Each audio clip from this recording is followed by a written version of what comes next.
मौत का वक्त करीब था। उस रात की ठंडी हवा जैसे किसी की ज़िंदगी के आखिरी पन्नों को कह रही थी। सुनसान रास्ते, चांदनी रातें और अजीबो-गरीब आवाज़ें। कहीं किसी ने कह दिया, मौत का वक्त करीब है। कांपते हुए शब्द और बिना अर्थ के सपने एक अजीब माहौल बना रहे थे। ये क्या था? किसी का सपना या कोई सच्चाई? इस सवाल का जवाब कितनों के पास था? मानीव और नील मेवा के बीच का प्यार बहुत अजीब था। उनकी मुलाकात उन्होंने एक कॉलेज के दर्शन समारोह में एक फोटोग्राफर के साथ मिलकर की थी। मानीव भारत आने के लिए यूक्रेन से आई और नील भारत का ही था। उनकी मिलन की कहानी उनके लिए एक खूबसूरत ख्वाब बन गई थी। अब उनकी मुलाकात के बाद से वो एक दूसरे के बिना नहीं रह सकते थे। मानीव ने नील से कहा, मुझे पता है कि तुम्हें मेरी यह कामयाबी बड़ी बुरी लग रही है। मैं जानती हूँ, मैं ज़्यादा ध्यान कम देने वाली हूँ, लेकिन इसका ये मतलब नहीं कि तुम मेरे साथ ऐसे बर्ताव करो। नील ने खामोशी से मोड़ लिया। उसके चेहरे पर गुस्सा और नाराज़गी थी। उसने मानीव को देखा, फिर अपने आप से टकराया और बोला, मानीव, मैं तुम्हें समय नहीं दे सकता। मेरी ज़िंदगी में और भी काम है। उसकी एक्सप्रेशन ने मानीव पर बहुत असर डाला। थोड़ी देर तक चुपचाप खड़े होकर सोचने के बाद वह चहेते हुए बोली, नील, मैं तुम्हारे लिए इतनी मेहनत क्यों करूं? क्या हमारे बीच ऐसा कुछ है जो मेरी गलतियों को माफ़ कर दे? नील ने उससे इशारा किया कि वो अभी वहीं से चला जाएगा। मानीव ने उसके पीछे भागने की कोशिश की, लेकिन वह तेज़ गाड़ी में बैठकर चला गया। मानीव ने उसके चलते हुए परिस्थितियों को समझा। क्या उसने बिना सुना उसे एक नेगेटिव दिशा में धकेल दिया? क्या उसने प्रेम में कभी इस्तेमाल किया था?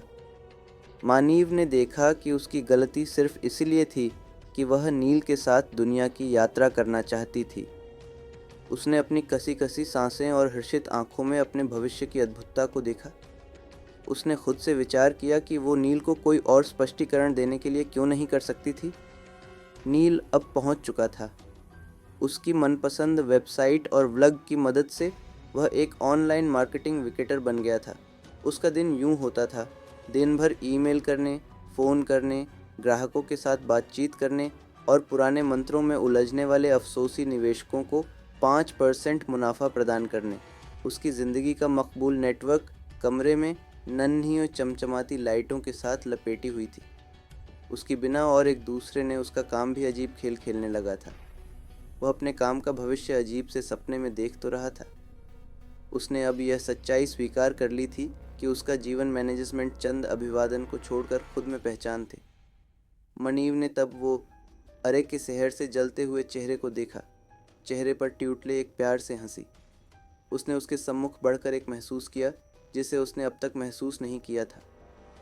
वह अब एक खुशी और अनंतिम समृद्धि पाने का सीख आदिशान करना चाहती थी।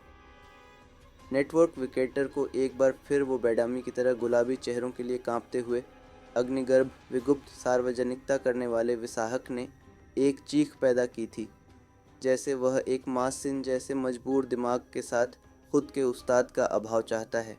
वह खुद को हर जिगर की तरह भाग दौड़, रंगीन बाटों में पोट लेकर, दूध मशीनें आदि के तनाव से भड़काया गया। अब मनीव को जीवन में और कुछ करने का ख्वाब दिखाई दिया। उसने अपनी शैली में आए उसके दावों की तलाश से अपनी समदूत के तान को दिखाया। उसने अब तक अवहेश सही नहीं था। उसकी जीवन शैली में परिवर्तन का कारण क्या होगा? मैटरजी की नई रक्त लालसा और शक्ति के बारे में क्या? और रघु की किस्मत का क्या, जो अभी अभी स्लॉट मशीन, सेक्स और कोक का आदी हो गया था? मन्निव और नील की मुलाकात युगों पहले किसी दूसरे युग में हुई थी। यह वह समय था जब मनुष्य ने सिर्फ शिकार करना सीखा था, युद्ध कला में महारत हासिल की थी। वे दोनों एक साथ बड़े हुए थे, अपनी पहली लड़ाई एक साथ लड़ी थी, शिखर पर चढ़े थे और गहराई में उतरे थे। उन दोनों का काम अधूरा रह गया था। यह एक छोटी सी घटना थी जिसने उन्हें एक साथ ला दिया। सड़क पर झगड़ा, लिफ्ट पर कला, मुसीबत में फंसी महिला, ये सब उनके लिए एक जैसा था। नील एक पुलिस अधिकारी था, मन्नू एक पत्रकार था। उन दोनों ने कई अपराध देखे थे, कई कांडों के गवाह रहे हैं, लेकिन ये अलग था। सड़क पर लाशें बिखरी हुई थीं, दीवारों पर खून और फर्श पर बिखरे हुए दिमाग थे। नील ने ऐसे दृश्य पहले भी देखे थे, लेकिन इतने क्रूर कभी नहीं। मन्यु एक शव के पास खड़ा था। उसके सिर से पैर तक खून लगा हुआ था। वह कांप रही थी, बड़बड़ा रही थी। मौत का वक्त करीब था